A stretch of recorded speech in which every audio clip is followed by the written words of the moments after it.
ফিলিস্তিনবাসীর জন্য দোয়া। আল্লাহুম্মা আনসুরিল ইসলাম ওয়াল মুসলিমিন ফি কুল্লি মাকান। হে আল্লাহ, আপনি ইসলাম এবং মুসলমানদেরকে সর্বত্র সাহায্য করুন। আল্লাহুম্মা হাফিজ আহলি গাজ্জা ওয়া ফিলিস্তিন ওয়া মসজিদুল আকসা মিন কাইদিজ জালিমিন। হে আল্লাহ, আপনি গাজাবাসীকে, ফিলিস্তিনবাসীকে হেফাজত করেন, মসজিদে আকসাকে হেফাজত করেন, জালেমের চক্রান্ত থেকে হেফাজত করেন। আল্লাহুম্মা আনসুর ইখওয়ানানাল মুজাহিদিন ফি গাজ্জা।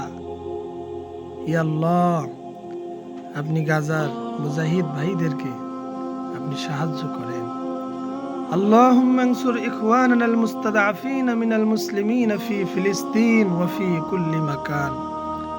হে আল্লাহ, ফিলিস্তিনবাসী নির্যাতিত মুসলমানদেরকে আপনি সাহায্য করেন, সর্বত্র মুসলমানদেরকে আপনি সাহায্য করেন। আমিন ইয়া রাব্বাল আলামিন।